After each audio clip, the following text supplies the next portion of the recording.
EPFO ने बदला नियम। क्या अब नौकरी पेशा लोगों की सैलरी बढ़ेगी? सीटीसी पर कितना असर? पूरा कैलकुलेशन जानिए। कर्मचारी भविष्य निधि संगठन ईपीएफओ ने प्रोविडेंट फंड अंशदान के नियमों में एक बड़ा बदलाव किया है। अब कर्मचारियों के लिए अनिवार्य पीएफ योगदान को अधिकतम 1800 रुपये प्रति माह पर सीमित कर दिया गया है। अगर किसी कर्मचारी को इससे अधिक पीएफ जमा करना है तो यह पूरी तरह से वॉलेंट्री होगा। इस नई कर्मचारी भविष्य निधि योजना 2026 से देश के करीब 8 करोड़ सक्रिय ईपीएफओ ग्राहकों पर सीधा असर पड़ने वाला है।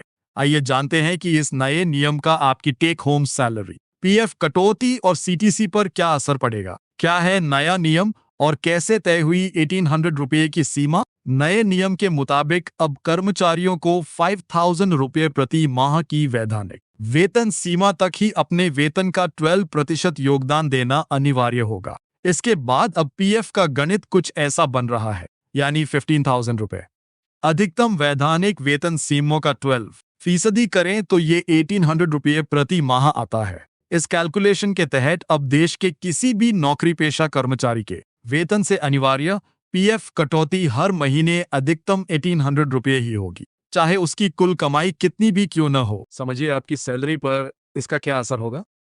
इस बदलाव को एक उदाहरण के जरिए आसानी से समझा जा सकता है। मान लीजिए किसी कर्मचारी की बेसिक सैलरी 1 लाख रुपए प्रति माह है। पुराने पीएफ नियमों के हिसाब से सामान्य तौर पर बेसिक सैलरी के हिसाब से पीएफ की बड़ी राशि कट जाती थी।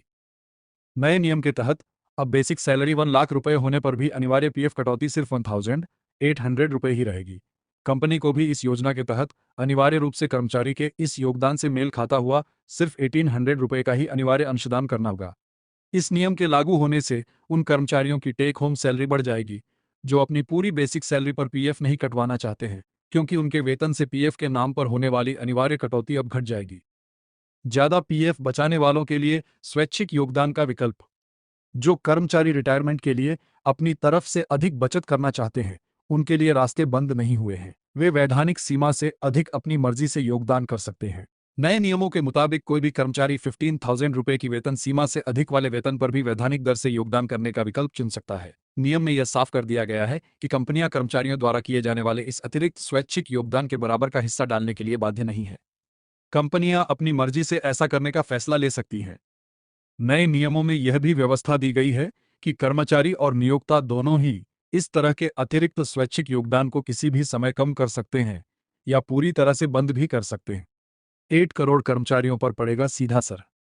ईपीएफओ के इस संशोधित नियम का उद्देश्य कर्मचारियों को उनके वेतन और बचत पर अधिक कंट्रोल देना है। अनिवार्य पीएफ कटौती को 1800 रुपये प्रति माह पर कैप करने से जहां एक तरफ कर्मचारियों के हाथ में खर्च करने के लिए अधिक कैश बचेगा, वहीं दूसरी तरफ कंपनियों के लिए भी सीटीसी के तहत अनिवार्य पीएफ लायबिलिटी सीमित होगी। ईपीएफओ के करीब 8 करोड़ एक्टिव सब्सक्राइबर्स को इस नए फ्रेमवर्क के दायरे में लाया गया है।